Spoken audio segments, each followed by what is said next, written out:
This channel does not promote any violent, harmful, or illegal activities. All content provided by this channel is meant for an educational purpose only.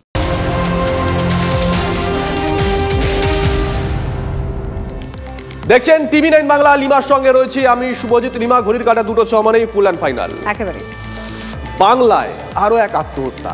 SIR এর কাজের চাপে এক BLO আত্মহত্যা করেছেন বলে অভিযোগ উঠছে। মালবাজারের রাঙামাটিতে মহিলা বিএলও ঝুলন্ত দেহ উদ্ধার হয়। পরিবারের তরফ থেকে দাবি করা হয়েছে এসআইআর এর কাজের চাপ সহ্য করতে না পেরে আত্মঘাতী হয়েছেন মণি এক্কা। মৃত বিএলওর বাড়িতে পৌঁছে যান অনগ্রসর শ্রেণী কল্যাণ দপ্তরের মন্ত্রী বুলুচিক বড়াইক। পরিবারের সঙ্গে কথা বলেন তিনি, পাশে থাকার আশ্বাসও দেন। কিন্তু কি কারণে এই বিএলওর মৃত্যু? ইতিমধ্যেই তদন্ত শুরু করেছে পুলিশ। রনি আমাদের সঙ্গে লাইভে রয়েছেন। রনি, গোটা বিষয়টা অন্য মাত্রা পেয়ে যায় যখন মুখ্যমন্ত্রী বিষয়টা নিয়ে সোশ্যাল মিডিয়ায় সরব হন। একবার জানতে চাইবো যে পরিবারের সঙ্গে নিশ্চয়ই তুমি কথা বলেছো, পরিবারের তরফ থেকে এখনো পর্যন্ত কি কি বলা হচ্ছে? একটা তো না হয় চাপ অভিযোগ উঠছে, এছাড়াও উনি কি মানে কোনো মানসিক অবসাদে ছিলেন বা শারীরিক অসুস্থতা, এমন কোনো ইঙ্গিত কি পাওয়া গেছে নাকি শুধুই চাপ?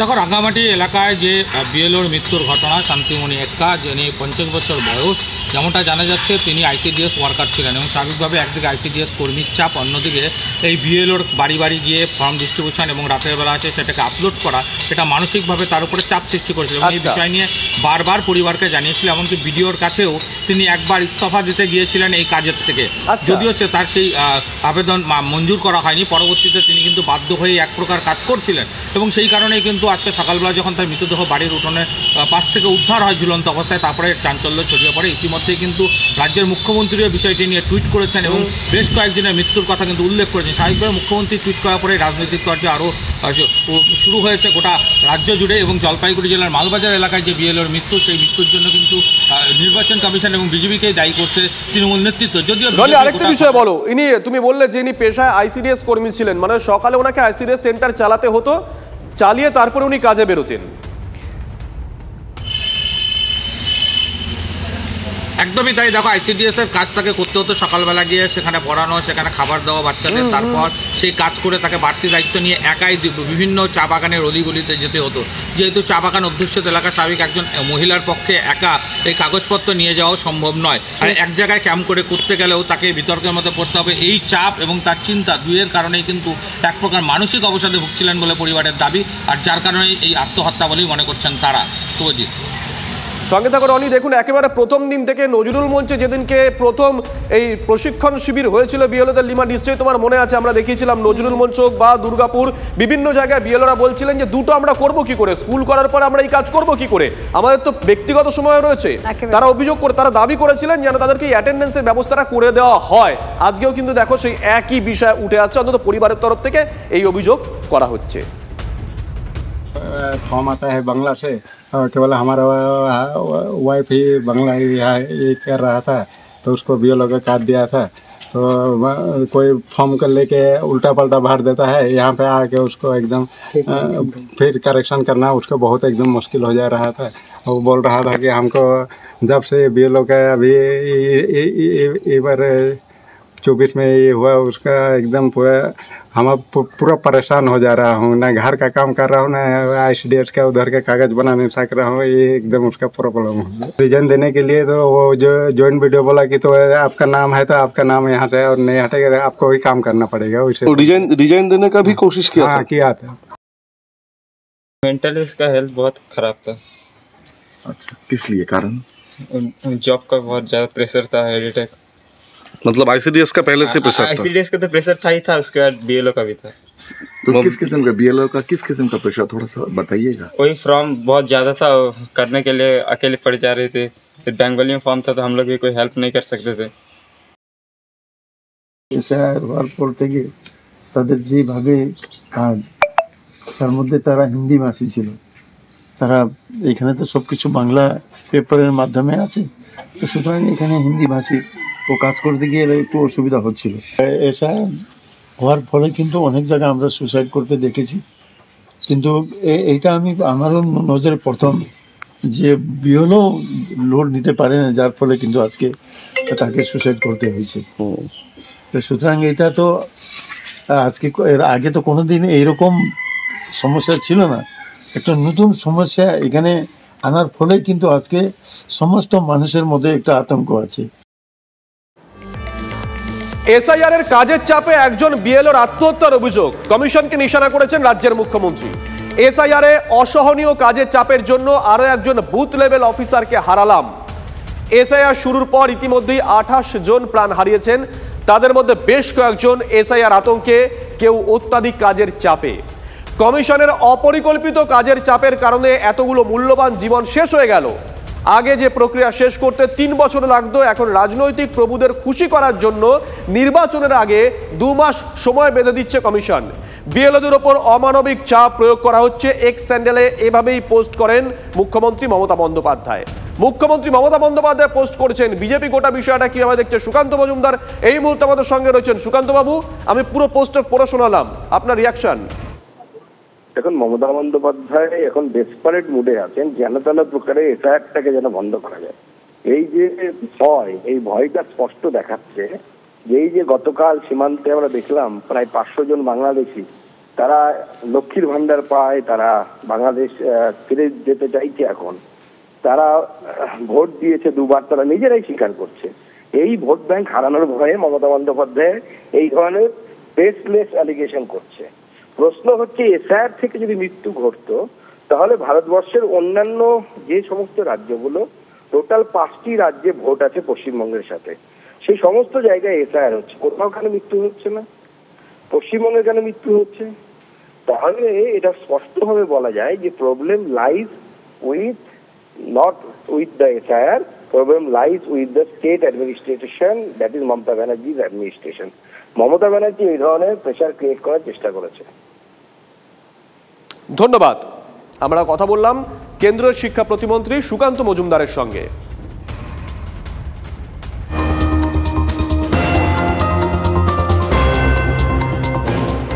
আর এদিকে রাজ্যে জোর কদমে এসআইআর এর কাজ চলছে। ফর্ম বিলির কাজ শেষ হয়েছে গতকাল সন্ধ্যে পর্যন্ত। কতটা কাজ হয়েছে ইলেকশন কমিশনের তরফে যে হিসেবটা তুলে ধরা হয়েছে আমি জানার চেষ্টা করব আমাদের প্রতিনিধি শ্রাবন্তী সাহার কাছ থেকে। শ্রাবন্তী, বাকি কি আছে?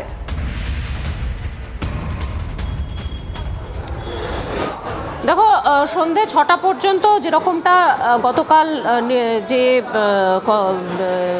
নির্দেশিকা দিয়েছে কমিশন, সেখানে জানানো হচ্ছে যে মোট 7,66,00,000 কাছে ভোটার রয়েছে, যার মধ্যে 7,63,00,000 এই ভোটাররা এনুমারেশন ফর্ম বিলি সম্ভব হয়ে গেছে এবং তার মধ্যে অর্থাৎ প্রায় 99% এনুমারেশন ফর্ম বিলি সম্ভব হয়েছে।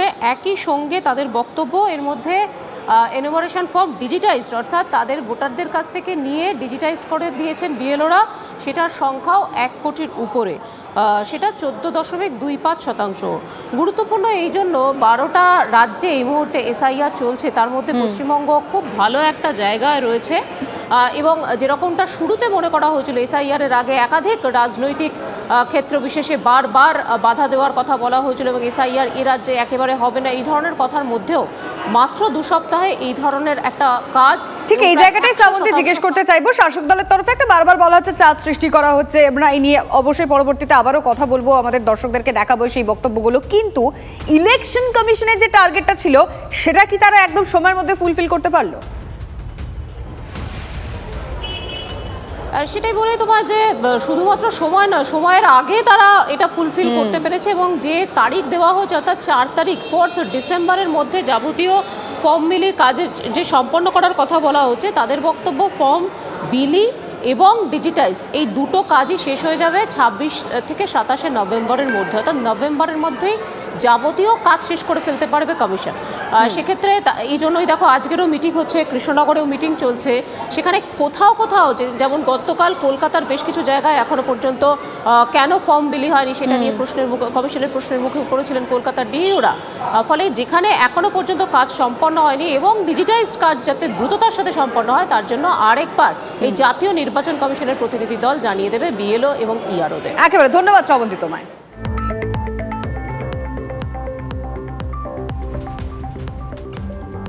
আর একটু আগে যে কথাটা বলছিলাম, বিএলওদের ওপর প্রবল চাপ দিয়ে কাজ করাচ্ছে কমিশন। 99% ফর্ম বিলি শেষের কমিশনের দাবি মিথ্যে, এইটা বলছে তৃণমূল কংগ্রেস। এসআইআর প্রক্রিয়ার জন্য 3 মাস যথেষ্ট নয় দাবি শাসক দলের। মানুষ স্বতঃস্ফূর্ত হয়ে এসআইআর প্রক্রিয়ায় অংশ নিচ্ছে, পাল্টা দাবি বিজেপির। গেঁজাখুরি কথা, বিএলআরও আত্মহত্যা করছেন, কাজের চাপে ডেটা তুলতে পারছেন না, আর ওপরে বসে নির্বাচন কমিশনের কিছু ওই শীততাপ নিয়ন্ত্রিত মানে এয়ার কন্ডিশন ঘরে বসে বড় বড় গুলি ঝাড়ছেন, মিথ্যে কথা বলে যাচ্ছেন এখানে শুধু সুপ্রিম কোর্টকে দেখানোর জন্যে। এই যে জাতীয় নির্বাচন কমিশন, এটা মিথ্যে কথা এবং ভুল কথা, মিসইনফরমেশন, ডিসইনফরমেশনের একটা আড্ডাখানা হয়ে উঠেছে এবং নির্বাচন কমিশনাররা এর জন্য প্রধান দায়ী। তারা প্রতিনিয়ত মিথ্যে কথা প্রচার করছেন।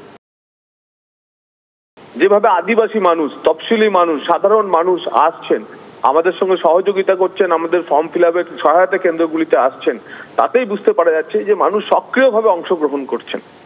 তো খুব স্বাভাবিকভাবেই এনুমারেশন ফর্ম সত্যি করেই মোটামুটি সর্বত্র বিলি হয়ে গেছে। এখন ফর্ম জমা করার পালা চলছে। আমার ধারণা 25-26 তারিখের মধ্যে প্রায় 70-80% ফর্ম যা আছে তার ডিজিটাইজেশন হয়ে যাবে বা বিএলও অ্যাপের মাধ্যমে ইলেকশন কমিশনের ঘরে জমা পড়ে যাবে। আরো একটা বড় খবর, এসআইআর এ ভুল তথ্য আপলোড হলে সংশোধন করতে পারবেন বিএলওরা। তাদের দাবি মেনেই অ্যাপে এডিট অপশন দিয়েছেন নির্বাচন কমিশন, দাবি করছেন বিএলওরা। কিন্তু কেন খবরটা বড়, কেন খবরটা তাৎপর্যপূর্ণ? শাসক দলের বিএলএদের চাপে ভুল তথ্য দিতে বাধ্য হচ্ছিলেন বিএলওরা, এমনটা অভিযোগ করেছেন কেউ কেউ। সিইওর কাছে তারা অভিযোগও জানান, অনেক ক্ষেত্রে চাপে পড়ে ভুল তথ্য আপলোডও হয়েছে, মানছেন বিএলওরা। আর এবার তারা যেহেতু এডিট করতে পারবেন, তারা যদি চান তাহলে পরবর্তী সময় বাড়িতে বসে সেই তথ্য তারা এডিট করে সঠিক তথ্য আপলোড করতে পারবেন। কিছু কিছু ক্ষেত্রে আবার অনিচ্ছাকৃত ভুলও হয়ে যায় এন্ট্রি করতে গেলে, ডেটা এন্ট্রি করতে গেলে তো অনেক সময় ভুল হয়ে যায়, কারণ সবাই তো মানে অনলাইনে সড়গড় নয়। তো এই পরিস্থিতিতে দাঁড়িয়ে আজকে আমরা দেখলাম যে আজকে যে বিএলও অ্যাপ আছে সেই বিএলও অ্যাপে এডিট অপশানটা দেওয়া হয়েছে বা কারেকশন অপশানটা দেওয়া হয়েছে, যার নাম দিয়েছে রিভেরিফাই অপশান। আশা করি এর ফলে যারা ভুল এন্ট্রি করেছেন বিএলওরা আর কি, তাদের উপর থেকে অনেকটাই চাপ কমবে। কারণ হচ্ছে যে শাসক দলের চাপে যে ভুল এন্ট্রি করতে বাধ্য হয়েছিল বা এই ডেড ভোটারদের ডেট না দেখিয়ে জীবিত দেখানো বা শিফটেড ভোটারদের দেখিয়ে দেওয়ার যে চেষ্টা হচ্ছিল আর কি, সেটা অনেকটা রুখে দেওয়া যাবে বলে আমরা মনে করি। আর এদিকে এসআইআর এর ফর্মে চেকড অ্যান্ড ভেরিফাইড এর আগে নট লেখায় বিভ্রান্তি। ফর্ম জমা নেওয়ার আগে নিজের হাতে এনওটি নট লিখছেন বিএলও। হাসনাবাদের রামেশ্বরপুর পঞ্চায়েত এলাকায় তুমুল শোরগোল পড়ে গেছে। দেখুন আপনাদেরকে সেই ফর্ম দেখাচ্ছি আমরা। তথ্য যাচাই না হওয়ায় ফের নথি নিয়ে যেতে হবে কি কমিশনে, এমনই আতঙ্কে ভুগছেন হাসনাবাদের রামেশ্বরপুরের 1300 ভোটার। ভোটার বেশি, সব চেক করা সম্ভব নয় বলেই এনওটি নট লিখে দিচ্ছেন। বিতর্কের মধ্যে সাফাই দিয়েছেন বিএলও বিশ্বজিৎ নাথ। এসআইআর ফর্মে চেকড অ্যান্ড ভেরিফাইড এর আগে নট লেখায় বিভ্রান্তি তৈরি হয়েছে। ফর্মে জমা নেওয়ার আগে নিজের হাতে এনওটি লিখছেন বিএলও।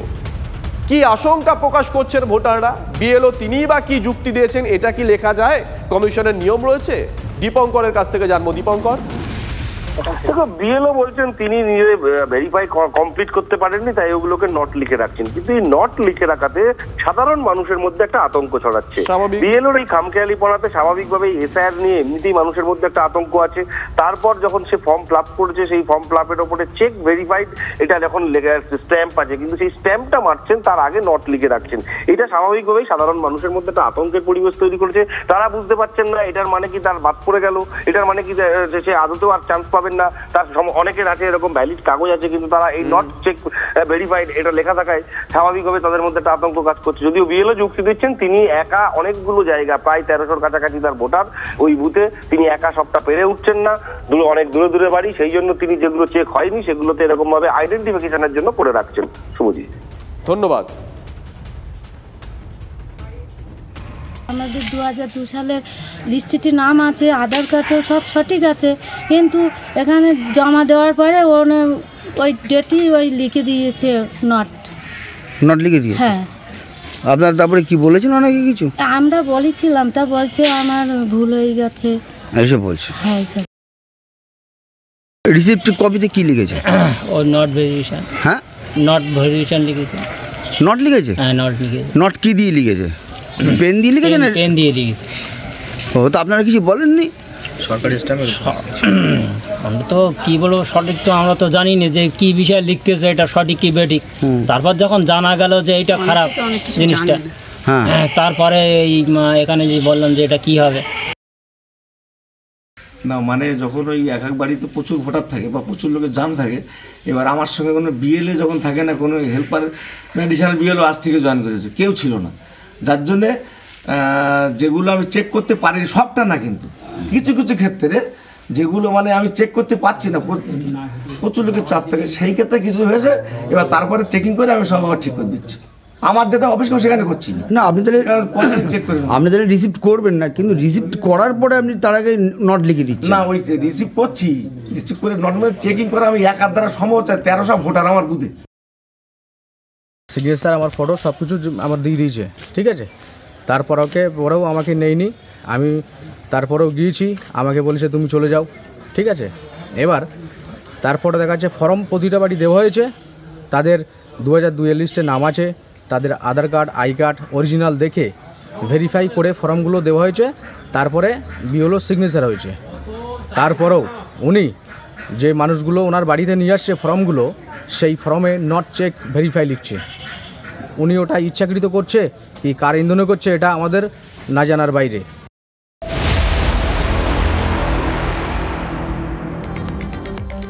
দিল্লি বিস্ফোরণ কাণ্ডে তদন্তকারীদের নজরে বাংলাদেশ যোগ স্পষ্ট। বিস্ফোরক সরবরাহের অভিযোগে এবিটি সদস্যকে গ্রেফতার করা হয়েছে। ধৃত ইখতিয়ার নিষিদ্ধ সংগঠন আনসারুল্লাহ বাংলা টিমের সাথে যুক্ত বলে জানা যাচ্ছে। এই বাংলাদেশ কানেকশন সম্পর্কে এখন অবধি যে তথ্য সামনে আসছে, আমাদের প্রতিনিধি শান্ত জানাবেন। শান্ত, দেখো, পশ্চিমবঙ্গের আর বাংলাদেশের মাঝখানে একাধিক অরক্ষিত সীমান্ত রয়েছে, একই সঙ্গে ত্রিপুরা এবং মূলত একাধিক অংশ কিন্তু এভাবে অরক্ষিত এলাকা রয়েছে, এবং সেখান থেকে আনসারুল্লাহ বাংলা টিম অর্থাৎ এবিটি এর সদস্যরা এই যে ফরিদাবাদ টেরর মডিউল এই টিমের সঙ্গে যোগাযোগ রাখতো, তাদের হাতে বিস্ফোরক পৌঁছে দিতে এই অরক্ষিত অংশগুলোকে কাজে লাগানো হচ্ছে বলে তদন্তকারীরা মনে করছে। একই সঙ্গে মালদহ মুর্শিদাবাদ জেলার অংশগুলো রয়েছে, সেখানে কিন্তু নিজেদের নেটওয়ার্ক তৈরি করা হয়েছিল, এবং এই এবিটির সদস্য যাকে গ্রেপ্তার করা হয় ইখতিয়ার কিন্তু এই মালদা মুর্শিদাবাদের যে প্রান্তিক এলাকাগুলো রয়েছে সেই এলাকাগুলোতে নিজের নেটওয়ার্ক তৈরি করছিল, যাতে বাংলাদেশের ওপার থেকে যদি কোনো অস্ত্র এই বিস্ফোরক আসে সেটা কিভাবে ভারতবর্ষের এই টেরর মডেলগুলোর হাতে, এবং সেই যুবক মগজ ধোলাই করেছে বলে তদন্তকারীদের কাছে তথ্য উঠে এসেছে। কিন্তু এই ইখতিয়ারের সঙ্গে কার সম্পর্ক ছিল, যেটা তদন্তকারীরা জানতে পেরেছে, মুজাম্মিলের সঙ্গে মূলত ইখতিয়ারের সম্পর্ক তৈরি হয়। ইখতিয়ার মাঝে মধ্যেই দিল্লিতে আসতো এবং মুজাম্মিলকে বারবার করে বাংলাদেশ সীমান্তে যেতে হয়েছে, তবে সেটা পশ্চিমবঙ্গ হয়ে নাকি ত্রিপুরা বা আসাম হয়ে সেটা মূলত তদন্তকারীরা এখন খতিয়ে দেখছে। তবে এই ইখতিয়ার কিন্তু মূলত সীমান্তে থেকে মিডলম্যানে কাজ করছে।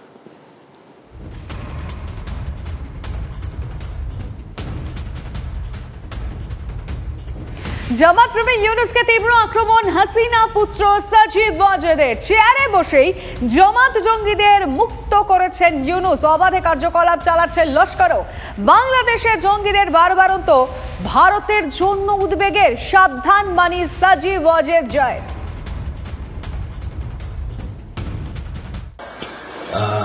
What should really concern India is that the Yunus regime, you had asked, who is propping them up? It is Jamaat-e-Islam, which are the largest Islamic party. They have released tens of thousands of terrorists. Lashkar-e-Taiba operating freely now, and they've taken credit and links have been found to them, to their branch in Bangladesh for the recent terror attacks in Delhi. So I think Prime Minister Modi is probably very, very concerned about terrorism from Bangladesh right now. এদিকে দিল্লি নাশকতা তদন্তে গোয়েন্দাদের হাতে বিস্ফোরক তথ্য। আরো প্রকট পাকিস্তানের যোগ। পাকিস্তানি ডিজিটাল অ্যাপ সাদাপের মাধ্যমে টাকা তুলেছিল জৈশ। ভারতে হামলা চালাতে আত্মঘাতী স্কোয়াড তৈরি করতে তহবিল সংগ্রহ করেছিল জৈশ। সায়ন্তর কাছ থেকে ডিটেলটা নেব। সায়ন্ত, এই অ্যাপের মাধ্যমে কিভাবে টাকা তোলা হয়েছিল, কোথা থেকে হয়েছিল, কারা ফান্ডিংটা করেছিল?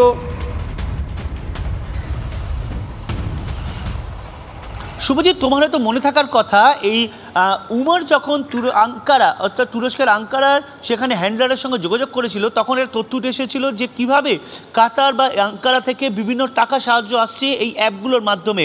জৈশ কিন্তু তখন মিডল ম্যান হিসেবে কাজ করেছিল। এই ক্ষেত্রেও দেখা যাচ্ছে জৈশ কিন্তু এই অ্যাপগুলোর মাধ্যমে কীভাবে টাকা কালেক্ট করা যায়, এবং এই যে অ্যাপের নাম উঠে আসে সাদাবে, এই অ্যাপগুলোর মাধ্যমে কিন্তু পুরো কন্ট্রোল করা হচ্ছে জৈশে মোহাম্মদ। এবং এই অ্যাপগুলোর মাধ্যমেই টাকা আসে। মূলত একজন হ্যান্ডলার থাকে, তার মাধ্যমে বিভিন্ন হাওলার মাধ্যমে হোক বা বিভিন্ন উপায়ে অ্যাপের মাধ্যমে যোগাযোগ হয় এবং তাতে কিন্তু টাকা ঢোকে। তবে সেই টাকা সরাসরি জৈশের অ্যাকাউন্টে যায় না, সেটা কোনো বেনামি অ্যাকাউন্টে যায়, সেখান থেকে জৈশ নিজের কাছে নিয়ে আসে। অর্থাৎ ভারতের বুকে যে কোনো নাশকতামূলক কার্যকলাপ করার জন্য কিন্তু জৈশ এই বিপুল পরিমাণে টাকা সংগ্রহ করছিল, এবং তারই কিছু টাকা যে তদন্তকারীদের কাছে উঠে আসছে যে জৈশের যে লিঙ্ক আছে এই দিল্লি ব্লাস্টের সঙ্গে, তা কিন্তু এই টাকার যে সংগ্রহ বা টাকা কালেক্ট করার এই তদন্ত করতে গিয়ে কিন্তু মূলত প্রমাণ পাচ্ছেন তদন্তকারীরা। জৈশের মাধ্যমে কিন্তু উমরের যোগাযোগ ছিল, জৈশের সঙ্গে যোগাযোগ ছিল শাহিনের। সঙ্গে থাকো, তোমার সঙ্গে আবারও কথা বলবো। তবে এই মুহূর্তের সব থেকে বড় খবরের দিকে নজর রাখতে হচ্ছে। দিল্লি বিস্ফোরণ কাণ্ডে বাংলার জেলে জেরা চলছে। ঠিকই শুনছেন, দিল্লি বিস্ফোরণ কাণ্ডে বাংলার জেলে জেরা চলছে। শাহিদের জাল ছিঁড়তে জেলবন্দি 3 জনকে দফায় দফায় জেরা করা হচ্ছে। নিঃসন্দেহে বড় খবর। ব্রেক করলাম আমরা, TV9 বাংলা ডিটেল নেব। সিজার, এই 3 জন কারা, কোন মামলায় কবে জেলবন্দি হয়েছে, কোন জেলে রয়েছে, কারা জেরা করছে, ডিটেল দাও। দেখো, এখন পর্যন্ত যেটা জানা যাচ্ছে যে কলকাতা পুলিশের এসটিএফ, বেঙ্গল এসটিএফ, তারা এনআইএ কে এই তদন্তে সহযোগিতা করবার জন্য বাংলার জেলে 3 জন যারা বন্দী রয়েছে। তানিয়া পারভিন, তোমার নিশ্চয়ই মনে আছে, লস্করি তৈবা কানেকশনে বাদুরিয়া কলেজ ছাত্রীকে গ্রেপ্তার করা হয়েছিল। সে লস্করের যে মহিলা ব্রিগেড তার সঙ্গে যুক্ত হয়েছিল সেই তানিয়া পারভিন, এবং তানিয়া পারভিনের মডিউলেই উত্তর কর্ণাটক থেকে গ্রেপ্তার করা হয়েছিল সৈয়দ ইদ্রিস বলে এক ব্যক্তিকে। এই দুজনকে এই মডিউল নিয়ে জিজ্ঞাসাবাদ করা হচ্ছে, কারণ কোথাও সন্দেহ করা হচ্ছে যা নথি দিল্লি থেকে উদ্ধার হয়েছে সেখান থেকে মনে করা হচ্ছে যে ওই মডিউলের সঙ্গে শাহিনের মডিউলের কিন্তু যোগাযোগ ছিল। একদিকে শাহিন এবং অন্যদিকে মাসুদ আজহারের বোন সাদিয়া পারভিন, এই দুজন যারা এই মহিলা ব্রিগেড সেটা জামাতুল মমিনাত চালাচ্ছিল, তাদের সঙ্গে এই তানিয়া পারভিন এবং বাকিদেরও যোগাযোগ ছিল, এটাই সন্দেহ করা হচ্ছে। এবং সেই কারণে এই গোটা জালটা কতটা বিস্তৃত সেটা জানবার জন্য এই দুজনকে জিজ্ঞাসাবাদ করা হচ্ছে। পাশাপাশি আরেকজনকে জিজ্ঞাসাবাদ করা হচ্ছে, সে হচ্ছে নদিয়ার পলাশিপাড়া বাসিন্দা। গত 2023 সালে তাকে গ্রেপ্তার করে কলকাতা রাজ্য পুলিশের এসটিএফ 5 কোটি টাকার হেরোইন নিয়ে। পর সেই যে ব্যক্তি সাবির আহমেদ, তার জেলে থাকা অবস্থায় তার যে ব্যাংক অ্যাকাউন্ট, সেই ব্যাংক অ্যাকাউন্টে 3 লক্ষ টাকার বেশি সন্দেহজনক লেনদেন পাওয়া গেছে, এবং কোথাও মনে করা হচ্ছে যে হাওয়ালার মাধ্যমে এরা টাকা সংগ্রহ করেছিল, অর্থাৎ এই ডক্টরস মডিউল, সেই মডিউলে এই অ্যাকাউন্ট থেকে টাকা গেছে, এবং সেই কারণে সাবির এবং সাবিরের ভাই ফাইজলকে জিজ্ঞাসাবাদ করা হচ্ছে। মানে বাংলা থেকে কেউ একজন ফান্ডিং করে থাকতে পারে এমনটাই সন্দেহ করছেন গোয়েন্দারা, তাই তো? না, বাংলা থেকে নাও হতে পারে, বাংলার বাইরে থেকে ওই অ্যাকাউন্টকে ব্যবহার করা হয়ে থাকে। আচ্ছা, ওই অ্যাকাউন্টটা ব্যবহার করে। সঙ্গে দেখো, নিঃসন্দেহে বড় খবর। দিল্লি বিস্ফোরণ কাণ্ডে বাংলার জেলে চলছে জেরা। শাহিদের জাল ছিঁড়তে জেলবন্দি 3 জনকে দফা দফায় জেরা করা হচ্ছে। ডাক্তার মডিউলের কাছে টাকা কি বাংলা হয়ে গেছিল, নাকি বাংলার ওই ব্যক্তির অ্যাকাউন্ট ব্যবহার করে অন্য জায়গা থেকে কেউ পাঠিয়েছিল, এটাই জানতে গোয়েন্দারা জেরা করছে। হাওয়ালা নেটওয়ার্ক থেকে উদ্ধার পলাশিপাড়ার মাদক ব্যবসায়ীর অ্যাকাউন্ট নম্বর। সাবির আহমেদ ওই ব্যবসায়ীর নাম, যাকে 2023 সালে গ্রেপ্তার করে এসটিএফ।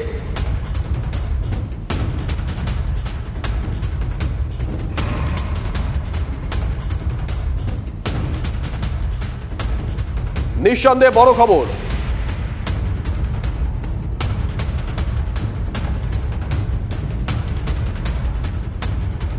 জঙ্গি তৈরির কারখানা আল ফালহার নতুন কুকীর্তি সামনে এসছে। এবার আল ফালহার 415 কোটি দুর্নীতির খোঁজ পাওয়া যাচ্ছে। ইডির আধিকারিকদের নজরে বিশ্ববিদ্যালয়ের ট্রাস্টিরাও। ভুয়ো স্বীকৃতির নথি দেখিয়ে ফির নামে কোটি কোটি টাকা আত্মসাৎ করা হয়েছে। তদন্তকারীদের নজরে বিশ্ববিদ্যালয়ের আয়কর নথি।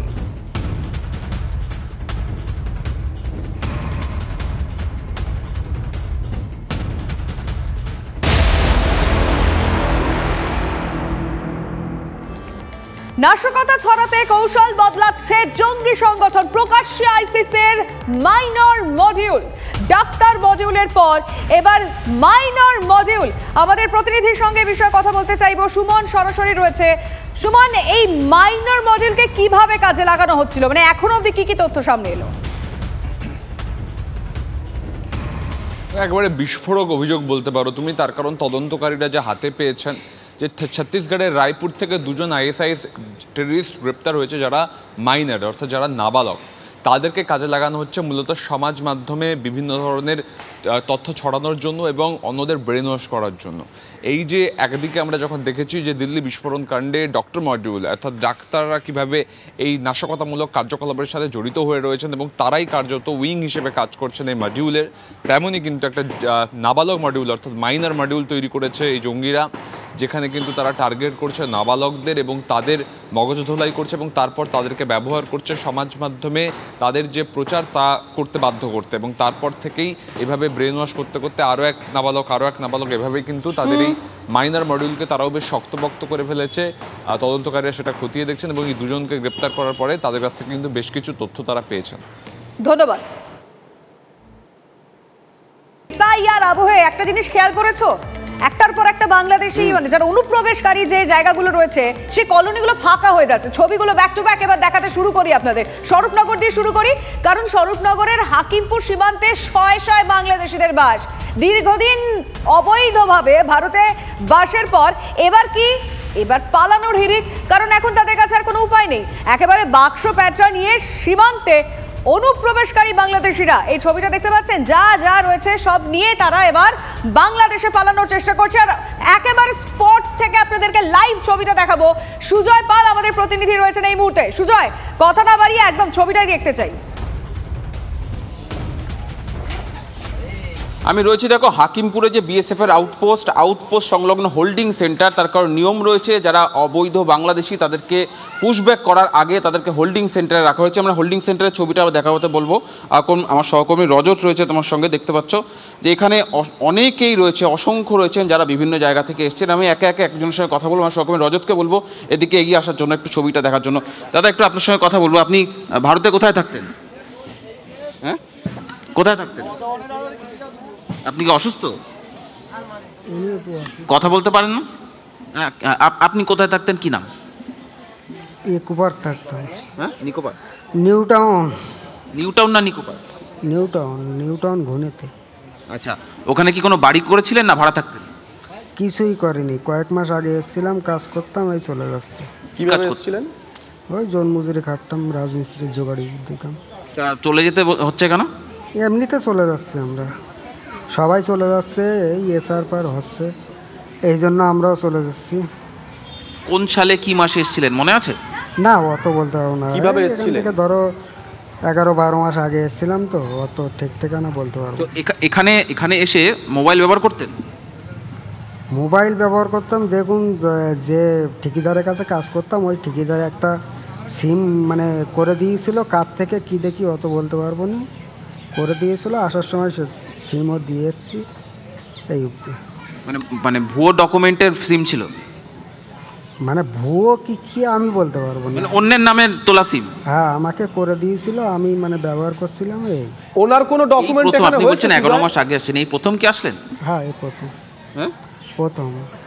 এখানে আসার পর কি ভোটার কার্ড, আধার কার্ড এগুলো তৈরি করেছিলেন? ব্যাংক অ্যাকাউন্ট ছিল? কিছুই না, আমার কিছুই নেই এখানে। কিচ্ছু নেই? কে কে এসেছিলেন এখানে? আমি একাই। এর আগে কবে এসেছিলেন? এর আগে আসিনি, এই প্রথম। আপনার বাংলাদেশে কি নাম আর ভারতে কি নাম? ওই একই নাম। কি নাম? ফজলু। আমরা ফজলু বাবুর সাথে কথা বলছিলাম, একদম যে হোল্ডিং সেন্টার সেখানে রয়েছেন। এখানে মহিলারাও রয়েছেন, আমি একটু চেষ্টা করব তাদের সঙ্গে কথা বলার। দিদি একটু এদিকে তাকান, একটু কথা বলবো। আপনার নাম কি? কোথায় ছিলেন ভারতে? কোথায় ছিলেন ভারতে? কোথায় ছিলেন ভারতে? কোথায় যাবেন? কোথায় আপনার বাংলাদেশে কোথায় বাড়ি? আরো একজন রয়েছেন। দিদি, আপনার বাংলাদেশে কোথায় বাড়ি ছিল? মুখ লুকাচ্ছেন কেন? কথা বলুন। মুখ লুকাচ্ছেন কেন?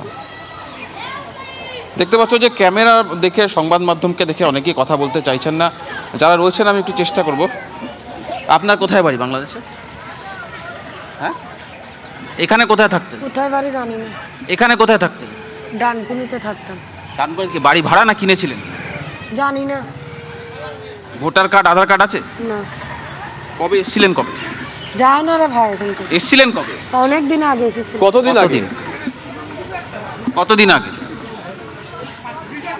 কতদিন আগে বলুন, কি করতেন এখানে এসে, কি কাজ করতেন? শুভজিৎ, দেখতে পাচ্ছ প্রত্যেকেই সংবাদ মাধ্যমে ক্যামেরা দেখে মুখ লোকাচ্ছেন, কথা বলছে। দিদি, আপনারা কবে এসেছিলেন? জানি না। কবে এসেছিলেন জানেন না? হ্যাঁ, কবে এসেছিলেন? এখানে এসে ব্যাংক অ্যাকাউন্ট, ভোটার কার্ড এগুলো হয়েছিল? দেখতে পাচ্ছ শুভজিৎ, একদম এই হোল্ডিং সেন্টারের ছবিটা আমরা এক এক করে তুলে ধরার চেষ্টা করছি। যারা রয়েছেন তাদের সঙ্গে একটু কথা বলবো। দিদি, কবে এসেছিলেন? বলেছি আমরা সব। হ্যাঁ, কবে এসেছিলেন বলুন? সব কিছু বলেছি। বলুন কবে এসেছিলেন? কবে এসেছিলেন? ছবিটা দেখো শুভজিৎ, যে যারা রয়েছেন তারা নিজেদের পরিচয় সামনে আনতে চাইছেন না। আনুমানিক কতজন রয়েছে সুজয় এখানে, মানে মোটামুটি দেখে কি মনে হচ্ছে? রেখেছেন একজন। এই এনার সঙ্গে একটু কথা বলো না, বসে আছেন। আমি আরো একজনের সঙ্গে কথা বলবো। দাদা, আপনি কবে এইখানে কবে এলেন? 3 বছর আগে। 3 বছর। কি কাজ করতেন এখানে? এইখানে পয়লা এসে বোতল টোকাতাম। হ্যাঁ, এই যে ভাঙাচুরু প্লাস্টিক বোতল রাস্তা দিয়ে টোকাতাম। কোন জায়গায় সেটা? রাজারহাটের ভিতরে। রাজারহাটে। তো 3 বছর ভাবে এলেন কোথা দিয়ে? বর্ডার দিয়ে নাকি? বর্ডার দিয়ে বলতে মানে বুঝতে পারলাম না কথাটা কিরকম। এই হাকিমপুর বর্ডার না অন্য? কিভাবে ঢুকলেন? কিভাবে ঢুকলাম মানে দালাল মারফত আসলাম। কত টাকা দিতে হলো দালালকে? 3 বছরের কথা কি করে মনে রাখি বলো? তো মোটামুটি কত টাকা? তো এখানে আসার পর সোজা কোথায় গেলেন? এখানে আসার পরে মনে করেন যে এসে রাজারহাটে গেলাম। ভোটার আধার কার্ড হয়েছে? না, কিছু না। Bank account? না। মোবাইল তো ব্যবহার করতে? কার নামে? দোকান থেকে একটা সিম নিয়ে নিলাম, একটা মনে করো যে যেরকম তোমাদের সঙ্গে পরিচয় হচ্ছে এরকম মনে করো পরিচয় হয়ে একটা নাম্বার সিম তুলে নিলাম। কত টাকা নিল সিমে? সেটা কি করে বলবো, 3 বছর আগের কথা। কতটা মোটামুটি? 200-300 ওই রকম নিতে পারে হয়তো। আচ্ছা, তো কোনো কাগজ চাইলো না আপনার? ভোটার কার্ড, আধার কার্ড কিছু চাইলো না? ছবি? না, কিচ্ছু চাইলো না।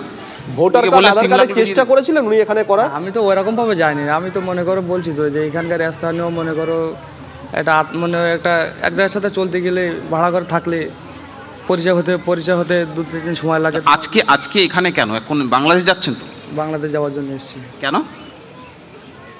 শুনছি মানে দেশে এরকম হবে, সবাই চলে যাচ্ছে, বাংলাদেশের লোক কোনো থাকছে না। তো কখনো এই ভারতীয় আইডি কার্ড, ভোটার, আধার এগুলো বানানোর চেষ্টা করেছিলেন? না। কোনো ফর্ম জমা দিতে হয়নি? না। কি নাম আপনার? মহাসিন। সুজয়, এনারা কি আবার ফিরে আসবেন সেই পরিকল্পনা কিছু রয়েছে? বাংলাদেশে কি বললাম না কথা। মানে আপনার বাংলাদেশে কি নাম আর এখানে ভারতে কি নাম? নাম আছে। আপনারা এই যে এখন চলে যাচ্ছেন, এই এসআইআর হয়ে গেলে কি আবার ফিরবেন? এসআইআর হয়ে গেলে ফিরবো, যদি পাসপোর্ট করতে পারে তাহলে ফিরবো, আর যদি পাসপোর্ট না করতে তাহলে আর আসবো না। পাসপোর্ট, বাংলাদেশে পাসপোর্ট এখানে আসবেন তো ভিসা লাগবে তো? হ্যাঁ। ভিসা নিতে গেলে যদি ভিসা নেওয়ার পর তাহলে তো আপনাকে তো দেখাতে হবে যে কাজে আসছেন না কিছু। অবশ্যই, না দেখালে কি আর আসছে? তো অল্প কদিনের জন্য এই যে কদিন কাজ করতে পারলে তো করলাম, না করতে পারলে যারা আসলাম না ওখানে কাজ কাম করবো। এবার আবার কি দালাল ধরবেন আসার সময়? না, আর ধরবো না। কেন? আমার ভুল হয়ে গেছে। দালাল ধরা ভুল? ভুল। এর আগে কখন এসেছিলেন ভারতে? শুনতে পাচ্ছ শুভজিৎ, লিমা একদম গ্রাউন্ড রিপোর্ট, গ্রাউন্ড রিয়েলিটিটা দেখাচ্ছি। আরো অনেকে আছেন সুজয়, দেখো না কথা বলা সম্ভব কিনা। প্রত্যেকেই আমি কথা বলার চেষ্টা করছি। আমি এক একজন যারা রয়েছেন, হোল্ডিং সেন্টার এটাকে বলে মূলত। আমি এক এক করে একটু কথা বলার চেষ্টা করব। বাংলাদেশ যাওয়ার অপেক্ষায়? হ্যাঁ। কখন যাবেন? যখন পাঠাবে তখন। এখানে এলেন কখন? 3 দিন হয়ে গেছে। হ্যাঁ, কবে এসেছেন? 3 দিন হয়েছে। আর 3 দিন হয়েছে। ভারতে কবে এসেছেন? 12 বছর আগে এসেছিলাম। 12 বছর আগে? আপনার এখন বয়স? আমি তখন ছোট ছিলাম, আমার মা বাবার সাথে এসেছিলাম। এখন 18 বছর হয়েছে? হ্যাঁ, আমার 22 বছর বয়স। ভোট দিয়েছেন? না। কেন ভোট দিতে? এখানে নথি হয়নি। বাবা মা ভোট দিয়েছে? যাওয়া হতো না। এই যে ফোনটা ব্যবহার করছেন, এই সিমটা কার নাম? এই সিমটা আমার প্রতিবেশীদের নামে। আপনার নামে সিম না? বাবা মা আছে এখানে ভারতে? হ্যাঁ, আমার বাবা মা আছে। তারাও কি যাচ্ছে? হ্যাঁ, তো আমার মা বাবা সবাই, আমার পুরো ফ্যামিলি চলে যাচ্ছে এখানে। বাবা মা ভোট দিয়েছে? নিউ টাউনে থাকতাম। কি কাজ করতেন? সুইপারের কাজ করতাম বিল্ডিংয়ে। আচ্ছা, আপনার বাবা মা তারা তো ভোটার, তারা ভোট দিয়েছে? না, তারা ভোট দিতে পারে না। ভোটার কার্ড হয়নি তো তাদের। চেষ্টা করেননি? চেষ্টা করেনি। এই যে কাজ করতেন সুইপারের, তাতে তো ব্যাংকে টাকা আসতো নাকি? না, তারা আমরা ক্যাশ নিতাম সেই টাকাগুলো। আধার কার্ড আপনাদের পরিবারে আপনারা কে হন ওনার? আমার স্ত্রী। আচ্ছা, আপনাদের লক্ষ্মীর ভান্ডার পেতেন? কোথায় সুইপারে কাজ করতে সুজয়? মানে বাড়ি বাড়ি নাকি না? অসুস্থ হলে চিকিৎসা করতে? অসুস্থ হলে টাকা দিয়ে করতে হতো। এখন অসুস্থ হলে টাকা দিয়ে করতে হতো। টাকা দিয়ে করতে হতো। এই যে সুইপারের কাজ কোথায় করতেন? দমদম পার্ক। দমদম পার্ক কোনো অফিসে নাকি কোনো কোম্পানিতে? বিল্ডিংয়ে কাজ করতাম, অফিসে। তা আপনি যখন কাজ নিয়েছেন তখন তারা আপনার কোনো ভারতীয় নথি চায়নি? না, চায়নি। আপনার যে সুপারভাইজার উনি আপনাকে কি দেখে কাজ দিয়েছিলেন? এখন কথা হয়েছিল যে এমন এমন কাজ করতে হবে, তো কত করে নেবে বললাম এত নেবে। আচ্ছা, এই যে এখন বাংলাদেশ চলে যাবেন, আবার আসবেন তো নাকি? হ্যাঁ, আমার বিল্ডিংয়ে সবাইকে বলে রেখেছি যে আমাদের তো পাঠিয়ে দিচ্ছে, তো এখন ওপার থেকে পাসপোর্ট যদি হয় তবে এসে কাজ করবে। এসছিলেন তো, পাসপোর্ট করে তো আসেননি? না, তখন তো সেরকম সময় ছিল না। আমাদের ওপারে যে ঘরবাড়ি ছিল বন্যায় ডুবে গেছিলো, যে সমস্ত নথিপত্র ছিল সবও ডুবে গেছিলো। তো তখন মানে খাওয়ার রোজগার তেমন হতো না। আমরা রোজগারের আশায় তখন এপারে চলে এসেছিলাম। দালাল দিয়ে? কোন সীমান্ত দিয়ে? কাঠের তেরা বেড দিয়ে। কত টাকা নিয়েছিল দালাল? তার কাটা পেরিয়ে? তারপরে আপনাকে নিয়ে আসলো? না, সবাই একসাথে এসেছি তো। এখন দেখুন, এখন ওখানে যদি খাওয়া না হয় তাহলে আমাকে অন্য জায়গায় যেতে হবে। আবার ভারতেই আসবেন নাকি?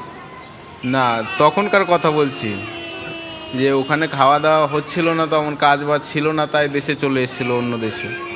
তো এখন আপনার নাম কি? মহসিন বললেন? না, আপনার নাম কি বললেন? সেলিম। সেলিম কি? সর্দার।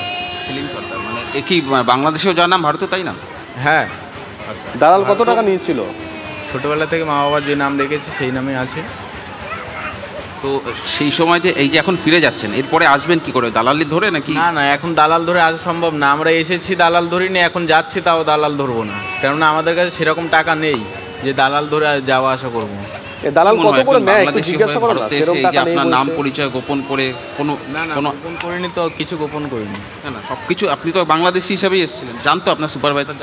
না, সেরকম জানতো না। আমরা ছোটবেলা থেকে এখানে। আমার বলছে দালালি রেট কত দালালদের? সেটা আমি বলতে পারবো না, শুনেছি অনেক টাকা করে নেয়। কত? এরপরে কি হবে? এরপরে বলতে পারছি না। বাংলাদেশি কাজ করবেন নাকি আবার অন্য? এখন তো আপাতত বাংলাদেশে কাজ করতে হবে। এখন 3 মাস ওখানে গিয়ে পাসপোর্ট করার চেষ্টা করব। তারপর পাসপোর্ট তো অল্প কদিনের, 1 বছর 2 বছর। হ্যাঁ, ওই রকম যদি হয় তাহলে সেই কদিনের জন্য আসবো।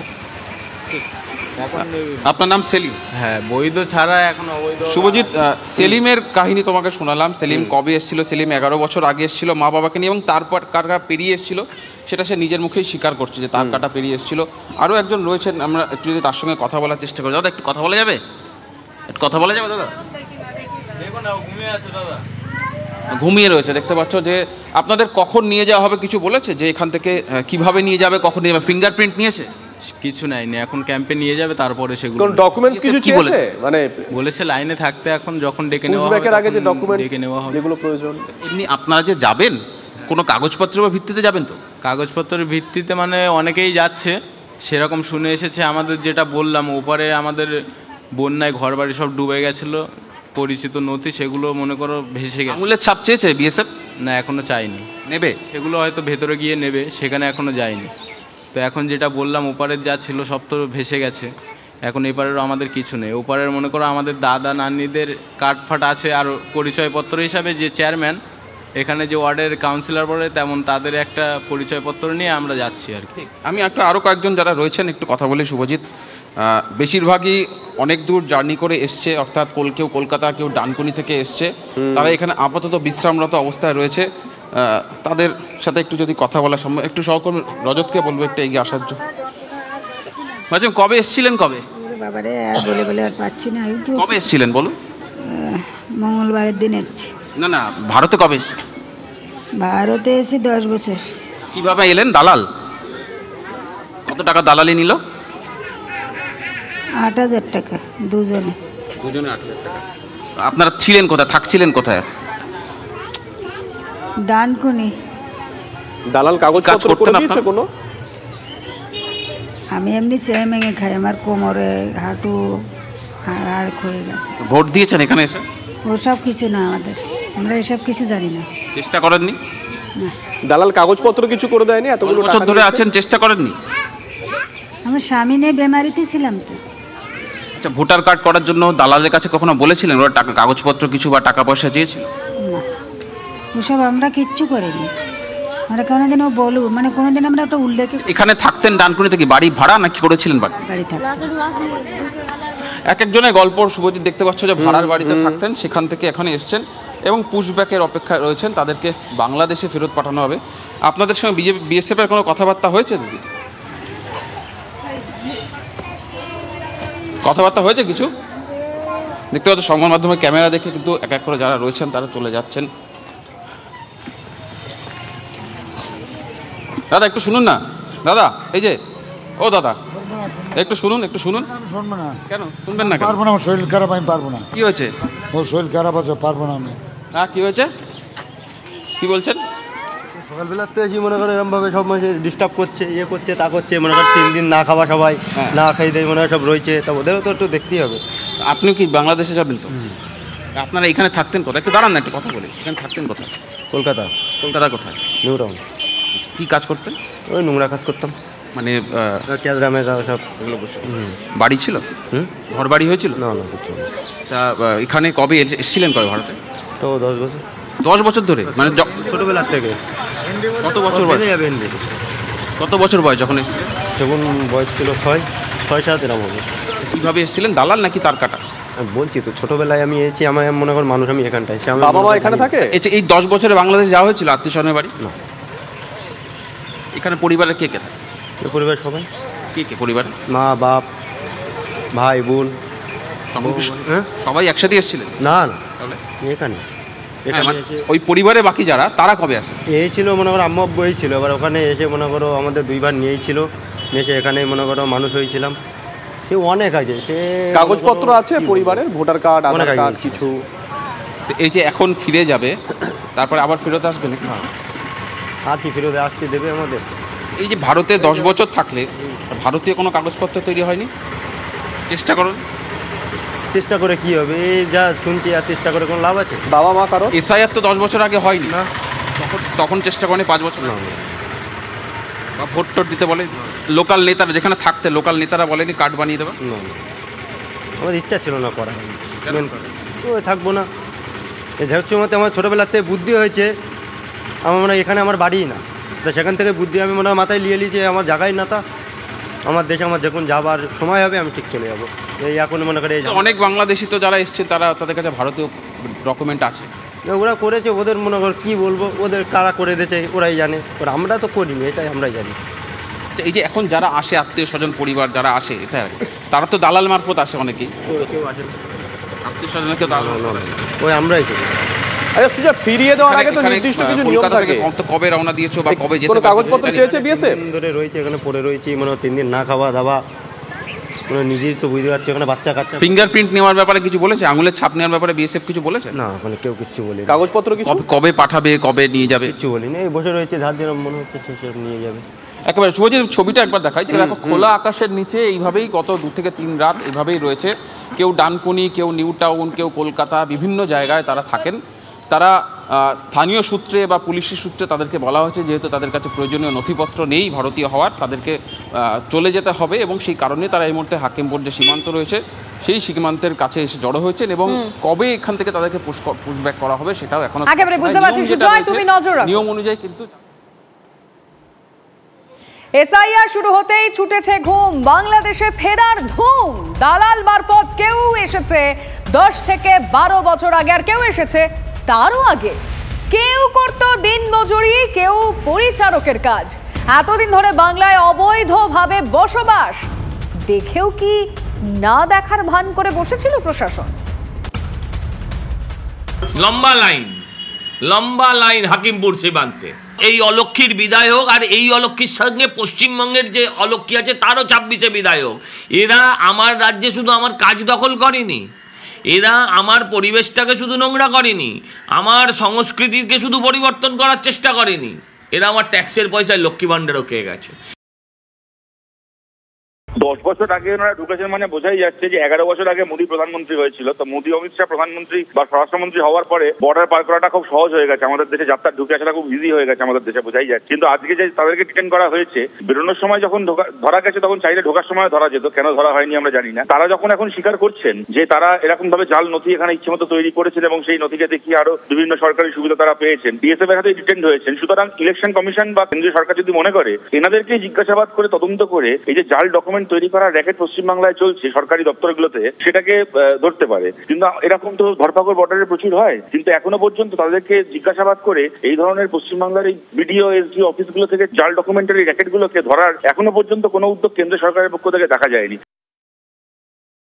প্রথমত তারা ভারতবর্ষে ঢুকলো কি করে প্রশ্নটা করো, কারা আসছে কারা থাকছে তো ধরতে পারবো না, সম্ভব কি করে বলবো, বলো কি করে এসছিল, বর্ডার বেরোতে পেরেছে তাই থেকে রাতের অন্ধকারে বিএসএফকে উৎকোচ দিয়ে যদি কেউ চলে আসে তা সে দায়ী কেন্দ্রীয় সরকার।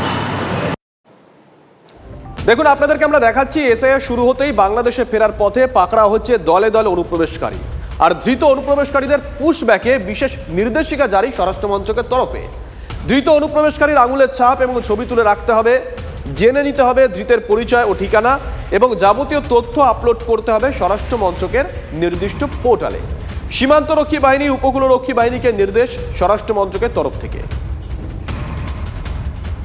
এনারা যাতে ভবিষ্যতে আবার ঢুকতে না পারেন তাই জন্য এনাদের নথি অবশ্যই গ্রহণ করে, নথি মানে বায়োমেট্রিক নথি গ্রহণ করানো হয় এবং এই গ্রহণ হওয়ার পরে সেটা পিরিয়ডিক্যাল রিপোর্ট আপলোড করতে হয়, অর্থাৎ 15 দিন অন্তর অন্তর তাদেরকে রিপোর্ট আপলোড করতে হয়।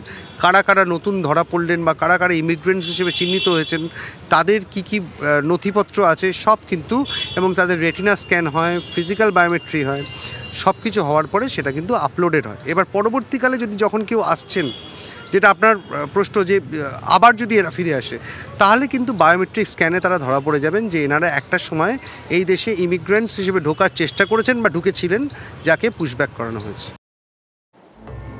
এসআইআর হতেই ঘুম উড়েছে বাংলাদেশি অনুপ্রবেশকারীদের। সেই ছবিটা দেখালাম আপনাদেরকে, সেটা সুজয় দেখাচ্ছিল। কিন্তু একের পর এক বাংলাদেশি কলোনিগুলো রয়েছে, সেখান থেকে লোকজন জাস্ট উবে যাচ্ছে হাওয়ার মতো, সারি সারি ঝুপড়ির তালাবন্দি। এই ছবিটা লাইভ এই মুহূর্তে আমাদের রিপোর্টার দীপঙ্কর আপনাদেরকে দেখাবে। দীপঙ্কর, দেখো, সকাল থেকেই আমি তোমাকে দেখাচ্ছি যে এই এসআইআরের ঘোষণা হতেই আতঙ্ক ছড়িয়ে পড়ে বাংলাদেশি যে কলোনিগুলো, মধ্যমগ্রাম, বিশ্বাসপাড়া, এইখানকার যে সমস্ত মানুষজন থাকতেন, এই যে লাইন দিয়ে পরপর ঘরগুলো রয়েছে, প্রত্যেকটা ঘর তালাবন্দি অবস্থায় রয়েছে এবং এই ঘরগুলোতে মানুষজন থাকতেন। আমরা যেটা স্থানীয় মানুষ সূত্রে জানতে পারছি, প্রায় শতাধিক মানুষজন এখানে বসবাস করতেন পরিবার নিয়ে। এদের মধ্যে অনেকেরই, বেশিরভাগ মানুষেরই ভোটার কার্ডে নাম ছিল, তারা ভোট দিয়েছেন, তারা আধার কার্ডে করতে পেরেছেন, রেশন তুলতেন, লক্ষ্মীর ভাণ্ডারের টাকা পেতেন।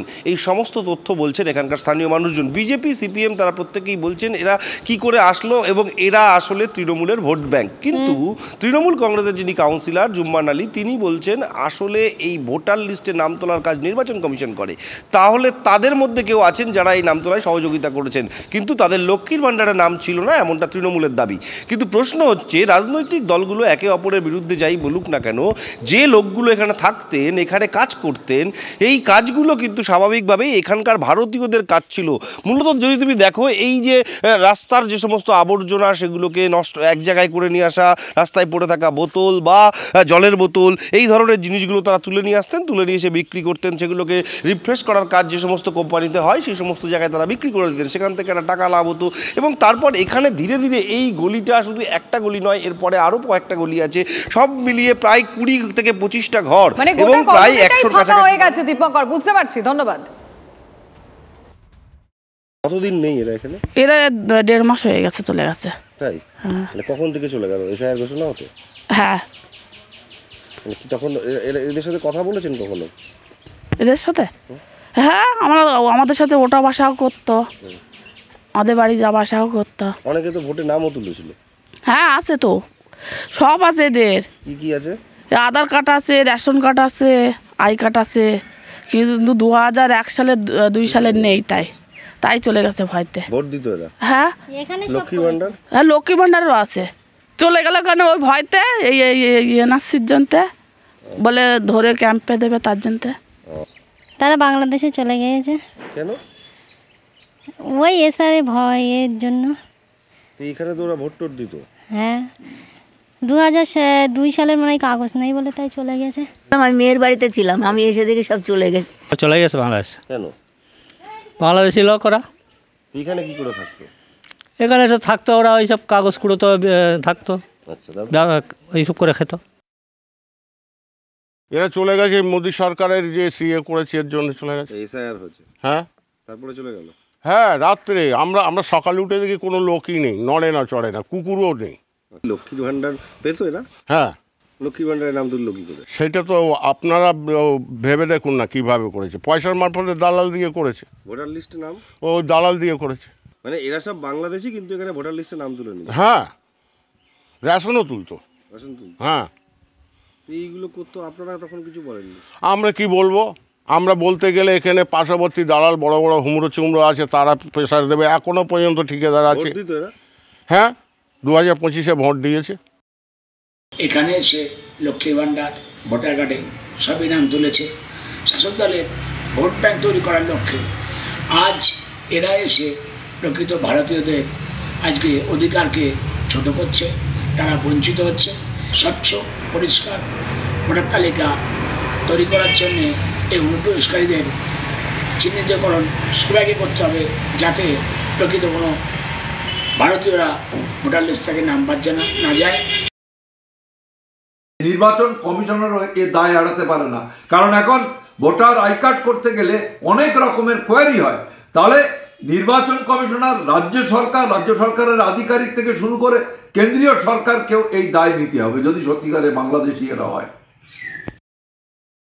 যারা বিডিও অফিসে নির্বাচন আধিকারিকের লোক ছিল, তারা হিয়ারিংয়ের সময় তারা নিশ্চয়ই তাদের গাফিলতি ছিল, তাদের কোনো জায়গায় খামতি ছিল। যার গাফিলতিটা নাকি আপনারা ঢেকে দিয়েছেন তৃণমূল করে? না, ওটা বিজেপির অভিযোগ না, ওটা তো আগাগোড়া এরকম নানা রকম বিভ্রান্তিমূলক যারা বিরোধী আসনে থাকবে তারা বলবেই, কিন্তু বাস্তবটা যারা প্র্যাকটিক্যালি করে তারা জানে এগুলো ব্যাপার হচ্ছে কিছু একটা সূত্রপাত ধরে তারা ফর্মে অ্যাপ্লাই করেছে। এখন বিশেষ করে সব অনলাইন, এবার অনলাইনে তো সেগুলোর আর যাচাই হয় না, অনলাইনে সেই সব পেপারস দেখে সব কিছু হয়। পেপারসে তার লিঙ্ক দিয়ে দেছে, লিঙ্ক দিলে সে মানে ব্যাপার হচ্ছে হয়তো সেটার নাম উঠে গেছে।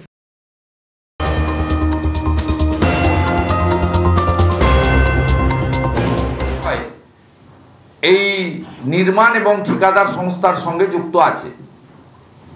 ইঞ্জিনিয়ার্স কোঅপারেটিভ প্রচুর রয়েছে আমাদের রাজ্যে, যেখানে স্বল্প পুঁজির বেকার যুবক যুবতীরা, যাদের বয়স চলে গেছে বা যারা চাকরি পাননি বা যারা চাকরি করতে চান না, তাদের বাবা মার কাছ থেকে তারা জমি জায়গা বিক্রি করে ব্যাংক থেকে ক্যাশ ক্রেডিট লোন নিয়ে, অথবা শিক্ষক অধ্যাপক সরকারি কর্মচারীর পুত্র তার বাবার রিটায়ারমেন্ট বেনিফিটকে মানে নিয়ে তারা এই সমস্ত কাজ করেন, নিজেরা করেন, এবং হাজার হাজার লক্ষ লক্ষ নির্মাণ কর্মীকে এবং নানা ধরনের অনুসারী যারা এর সঙ্গে যুক্ত তাদেরকে কাজ দেন।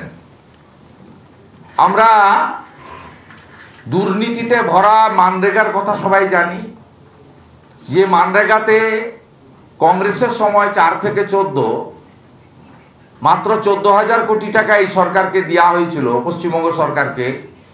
কিছুটা সিপিএম এর সময় 11 পর্যন্ত, 3 বছর তৃণমূলের সময়।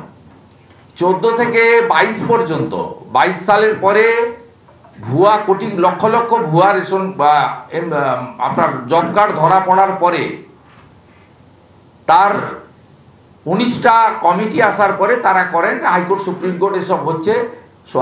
হাইকোর্টও বলেছে যে আপনারা ঝাড়াই বাছাই করে কাজ চালু করুন, এবং দক্ষিণ 24 পরগনায় মুর্শিদাবাদে কাজ চালু করবেন না, আর অন্য জায়গায় সেটা অন্য জিনিস। কিন্তু সেখানেও মেটেরিয়াল সাপ্লাই যারা দিয়েছিলেন ছোট ঠিকাদাররা, হাজার হাজার কোটি টাকা তাদেরকে দিয়ে অন্যায়ভাবে কাটমানি নিয়ে, পার্টি ফান্ডে টাকা নিয়ে, এক শ্রেণীর নির্মাণ সহায়ক বিডিওরা, ডিএমরা যুক্ত হয়ে, এবং মন্ত্রী প্রদীপ মজুমদার তিনি হর্টিকালচার কর্পোরেশনের চেয়ারম্যান হিসেবে নিজেই অর্ডার দিয়েছেন, নিজেই চারা কিনেছেন, এসব করে হাজার হাজার কোটি টাকা তারা পাননি।